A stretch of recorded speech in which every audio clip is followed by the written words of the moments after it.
Salut tout le monde, oui vous aurez remarqué, aujourd'hui c'est ambiance look chanteur italien des années 70. Je vais vous parler aujourd'hui de mes derniers visionnages séries ou revisionnages pour certains. J'ai décidé de les inclure dans cette vidéo. Allez c'est parti, je précise que je ne spoilerai pas ou alors vraiment je vais spoiler des choses qui ont déjà été spoilées via des bandes annonces tout ça. Donc voilà, qui seront pas du coup vraiment des spoils. Allez, c'est parti, sans transition, on attaque avec la première série, How I Met Your Father, création originale Disney+. C'est clairement la série, j'ai mis le premier épisode parce que je savais pas quoi regarder, du coup je me suis dit bon allez vas-y, on va regarder ça. Et du coup j'ai vraiment été surpris. Alors oui, on a, je pense clairement, volontairement tous les codes de la sitcom des années 90, type Notre Belle Famille, Friends. Et ça fonctionne pour moi parce que c'est une série qui, je pense, va être réservée aux fans des codes sitcom des années 90. Si tu as aimé toute cette génération-là, clairement, tu ne peux que adorer How I Met Your Father. Je n'ai pas encore fini la saison, mais j'en ai vu les 3/4 et franchement, je me régale. Parce que moi, j'étais très friand de ces années-là. Après, c'est certain que si tu es plus branché Big Bang Theory et autres sitcoms de ces années-là, tu vas pas du tout aimer How I Met Your Father, mais vraiment. Par contre, si, comme moi, tu es né en 92, que tu adores Une nounou d'enfer, Notre Belle Famille, Marié 2 enfants, je pense que vraiment tu vas trouver ton bonheur dans cette série. La série, j'ai vu, a beaucoup été critiquée par rapport à ça, mais je pense que c'est pas plus mal parce que c'est un parti pris qui permet de donner une identité propre à cette série, justement, et qui fait qu'elle se démarque de la première série, How I Met Your Mother. Hilary Duff est très convaincante dans le rôle, elle nous avait manqué à l'écran et c'est en voyant cette série que je m'en suis rendu compte. J'aime beaucoup aussi l'acteur qui va jouer son, entre guillemets, ami, on sait pas trop, qui était également présent dans Private Practice. J'adore cet acteur, voilà. On enchaîne avec la deuxième série. Ça va être Chucky saison 1. Chucky saison 1, je l'ai découvert du coup sur internet avant qu'elle arrive sur Salto. Je l'ai donc vu en VO STFR. Et j'ai littéralement adoré. Je fais partie de cette minorité qui est fan des 2 derniers films Chucky, donc La Malédiction de Chucky et Le Retour de Chucky, qui étaient 2 directs tout vidéo mais qui se suivaient en termes de narration, avec un nouveau personnage qui avait été inclus, le personnage de Nika, donc une jeune fille en fauteuil roulant. Et franchement, la série, du coup, elle prend vraiment son temps pour s'installer, mais c'est vraiment très appréciable. Les nouveaux personnages, vraiment, on les adore. Les jeunes jouent plutôt très bien. Le fait, entre guillemets, et c'est pas vraiment un spoil, le fait que les personnages des films arrivent assez tardivement dans la série, c'est pas plus mal, justement, parce que ça permet d'introduire les nouveaux personnages, de nous les familiariser et de nous les faire apprécier, justement. Et c'est pour ça que j'ai beaucoup aimé la série, parce qu'elle n'a que 9 épisodes, et pourtant, elle arrive à prendre le temps d'installer les choses sans pour autant prendre trop de temps. Il n'y a qu'un seul épisode pour moi dans la saison qui franchement était bof bof. Tous les autres sont super. Le season final est absolument démentiel. Je voudrais faire un vrai coup de cœur à la BO de la série parce que les 3/4 des chansons sont vraiment géniales. On sent qu'il y a un vrai effort de fait pour chercher chaque musique qui pourrait plutôt coller parfaitement à chaque scène et ça c'est vraiment top. J'ai adoré. J'ai un coup de cœur notamment pour la chanson I'm Alive, chantée par Brun dans le dernier épisode de la série, plutôt de la saison.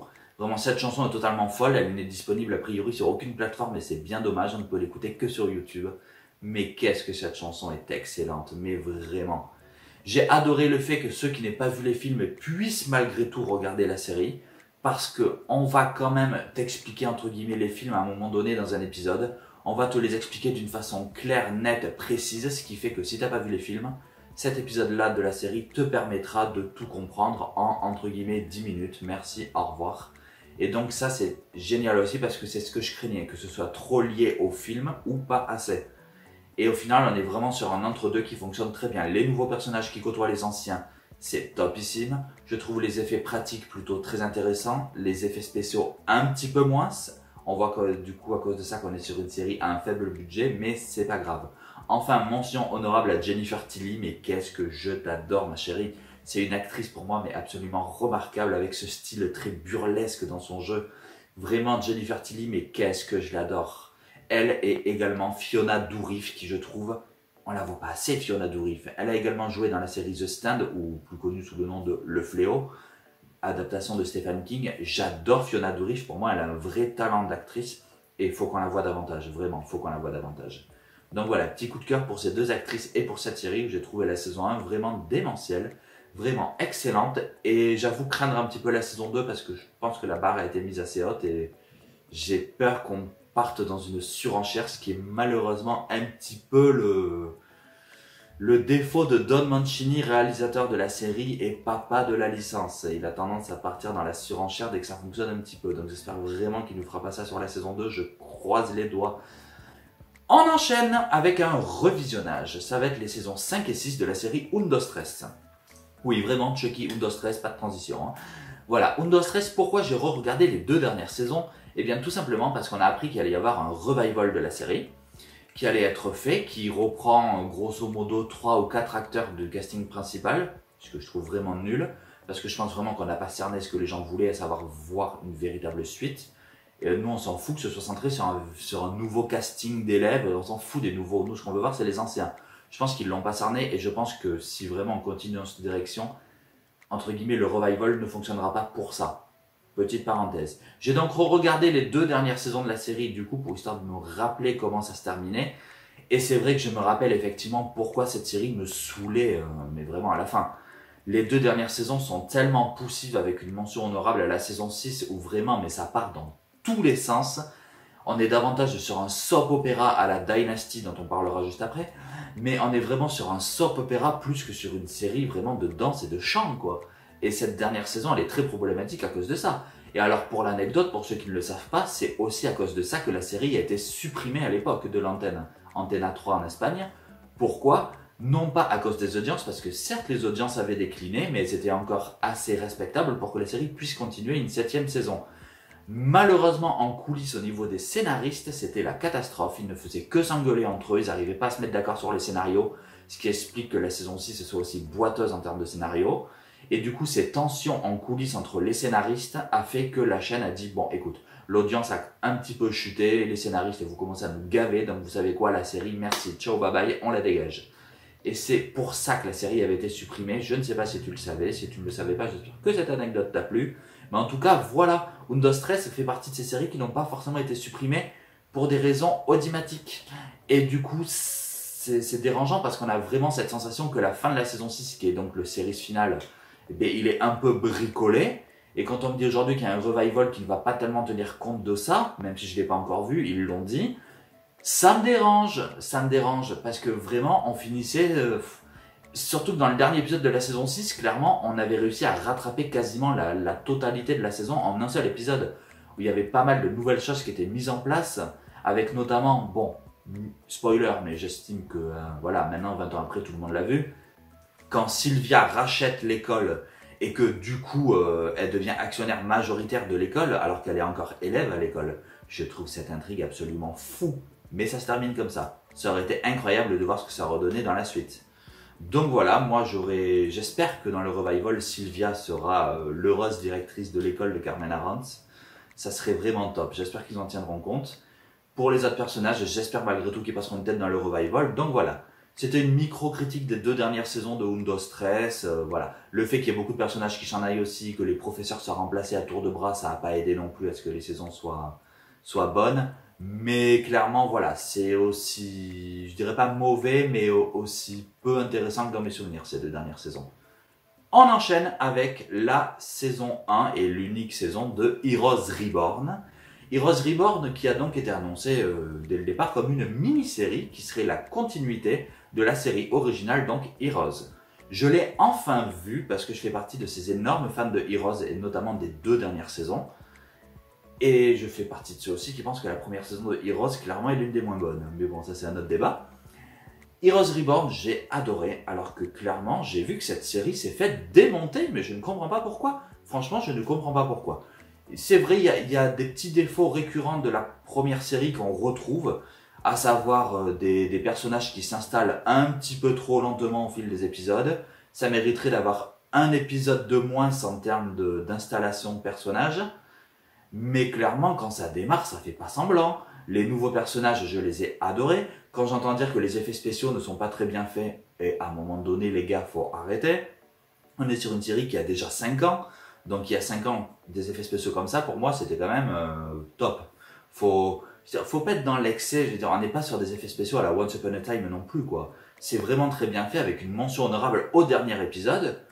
Où encore une fois, j'ai envie de te dire, on nous promet, comme à chaque fin de saison de Heroes, qu'il va y avoir une apocalypse pas possible.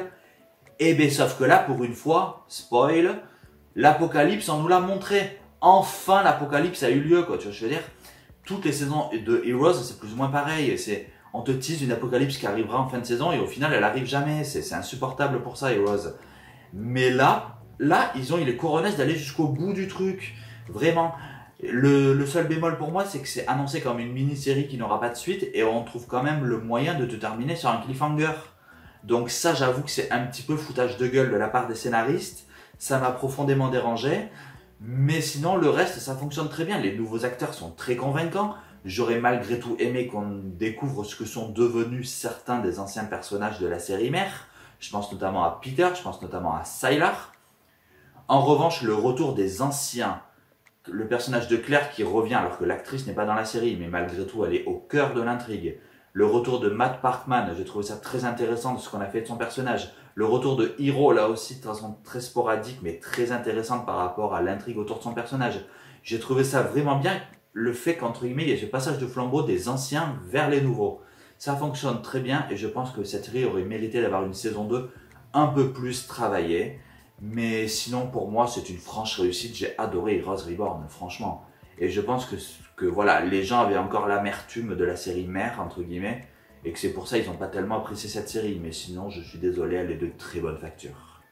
Voilà. On enchaîne. Je vous en avais promis un peu plus tôt. Je vous l'avais promis, pardon. On va parler de Dynasty.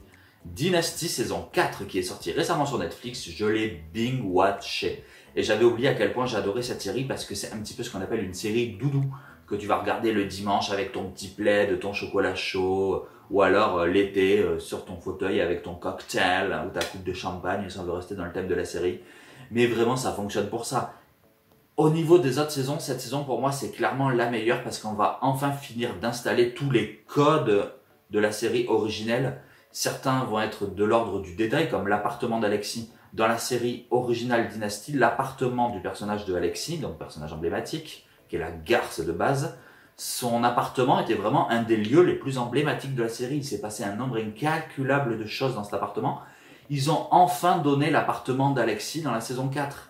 Et du coup, ça devient là aussi un endroit, un lieu de la série où il va se passer plein de choses.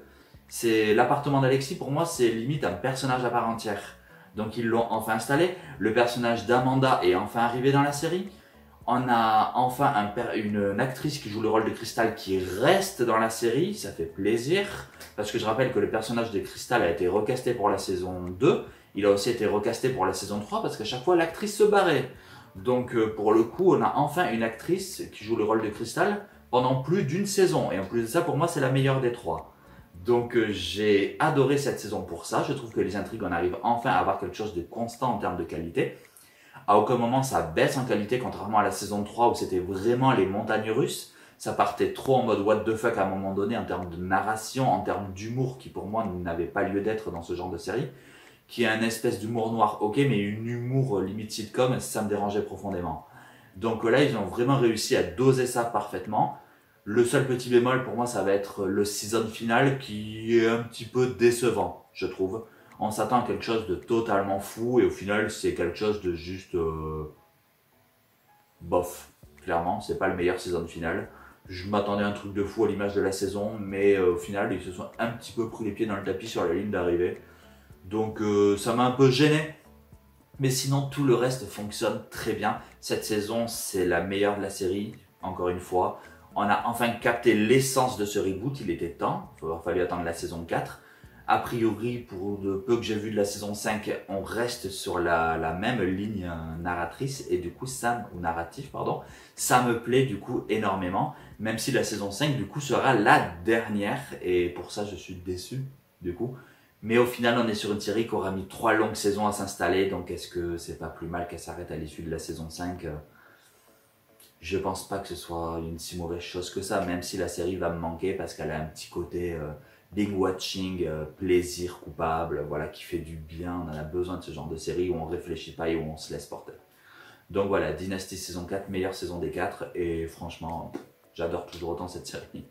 On enchaîne là aussi avec un rewatching, ça va être Yu-Gi-Oh! La série originale, saison 4 et saison 5. Je me suis refait ces deux saisons parce que ça a toujours été mes préférés.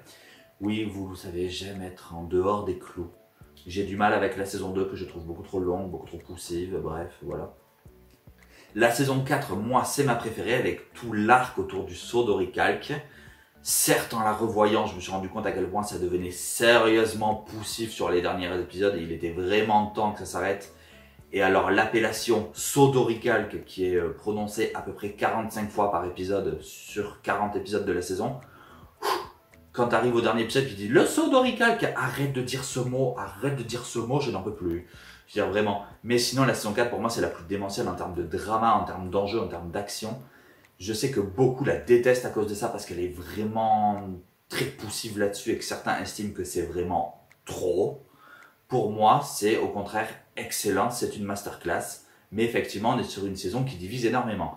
La saison 5 que j'ai revue dans la foulée, je l'ai beaucoup aimée, même si la première partie avec, entre guillemets, le tournoi ultime du meilleur champion de duel de monstres, j'ai trouvé ça bof bof, parce que les trois quarts des champions qui y participent, on les avait jamais vus avant, parce que Yugi au final n'a pas beaucoup de présence dans cet arc narratif, et du coup, les autres personnages sont pas super intéressants, on va pas se mentir, parce que Joey redevient le personnage absolument débile du début de la saison 1, et ça m'a un peu dérangé, alors qu'il avait quand même énormément évolué dans la saison 4, on le fait redevenir un personnage un peu infantile, et ça m'a dérangé, vraiment.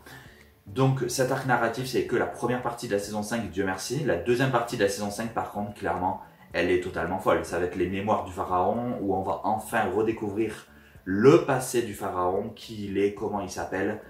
Alors là aussi, c'est un peu long. Il y a pas mal d'épisodes où il n'y a pas de duel de monstres, mais au final, c'est génial.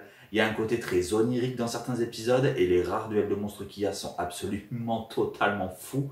Et ça se clôture donc avec le meilleur duel de toute l'histoire de la série, qui franchement, voilà, spoil, oppose Yugi face au pharaon. Ce duel, pour moi, il est fou, furieux. Je ne m'en lasserai jamais de le regarder. Il est rempli de symboles, il est rempli de codes qui fonctionnent. Franchement, la fin de la série, elle est juste magnifique, elle te met les larmes aux yeux. Voilà, donc pour moi, saison 4 et 5 de Yu-Gi-Oh! C'est des masterclass avec une mention honorable à la saison 4 et à la deuxième partie de la saison 5. Enfin, on va terminer, je l'ai mise en dernier parce que j'ai pas vu beaucoup d'épisodes. And Just Like That. La suite de Sex and the City. J'ai regardé le premier épisode, clairement. J'ai failli couper à moitié de l'épisode, mais comme je savais comment l'épisode se termine parce que j'ai été spoilé comme un abruti, je me suis dit je vais aller jusqu'au bout parce que je veux voir cette scène. Du coup, j'ai quand même voulu regarder l'épisode 2, j'ai regardé l'épisode 2, mais j'irai pas au-delà. J'irai pas au-delà. Je trouve que les actrices, franchement, ne sont plus convaincantes. Je suis désolé. Les actrices ne sont plus convaincantes. Leur jeu, pour moi, est les trois quarts du temps plus gênant que plaisant à regarder. Je suis désolé de le dire parce que pourtant, c'est des bonnes actrices et je pense juste qu'elles sont mal servies par ce scénario, par cette réalisation. Mais pour moi, ça ne fonctionne pas du tout. Ça ne fonctionne pas, franchement. C'est devenu trash, en fait. Sex and the City, avant, c'était trash, mais ça l'était dans le bon sens du terme. C'était trash pour remuer les codes, pour vraiment lancer du débat. Là, c'est trash pour être trash, tout simplement. Ce qui fait que c'est débile, en fait. Je vois pas l'intérêt. On va apporter du drama qui, je trouve, n'apporte pas vraiment d'enjeu. Alors oui, j'ai vu que les 2 premiers épisodes, donc ne me lapidez pas en commentaire. Mais c'est le peu que j'en ai capté, cette volonté de vouloir absolument être dans l'air du temps au niveau du débat que la série va poser, ne serait-ce que dès le premier épisode, ça me dérange un petit peu parce que Sex and the City, c'est même pas une question d'être pour ou contre tout ce qui va être soulevé, c'est juste question que Sex and the City est une série qui s'est toujours mouillée, qui a toujours pris position. Et là, ça me dérange un petit peu qu'au lieu de se mouiller, de prendre position, on va suivre, entre guillemets, l'air du temps. Clairement, on va pas essayer d'inventer des nouveaux codes comme on l'a fait avec la série originale. On va tout simplement se contenter de suivre les codes actuels. Rajouter à ça du coup des actrices qui, pour moi, clairement sont là, mais sont pas trop là par moment. Donc ça aide pas. Le fait que Samantha ne soit pas là, même si c'est très bien justifié, je l'avoue, ça enlève un sacré coup à la série, je trouve. Je suis désolé, le personnage de Samantha, c'était quand même le personnage emblématique. Et le faire sans elle, j'avoue que c'est très problématique pour moi. Donc franchement, non, j'ai pas du tout accroché. Je trouve que la série est une vulgaire série soap dans l'air du temps qui essaie d'inventer des choses mais qui n'invente rien et qui se contente au final mais de suivre les tendances actuelles. Là où la série originale créait les tendances, qui devenaient plus tard les tendances actuelles. Donc, And Just Like That, pour moi, au bout de 2 épisodes seulement, c'est un non catégorique. Donc voilà, je suis désolé, mais je n'ai pas aimé. Voilà, c'est tout pour mes séries que j'ai regardées récemment. J'espère que cette vidéo vous aura plu. Dites-moi ce que vous pensez de mon ou de mes avis. Dites-moi si j'ai tort, si j'ai pas tort selon vous sur certaines choses. N'hésitez pas à liker cette vidéo si vous l'avez aimée. N'hésitez pas à vous abonner si ce n'est pas encore fait. Et n'hésitez pas à critiquer, parce que critiquer c'est bien, mais en version originale c'est toujours mieux. Allez, à plus.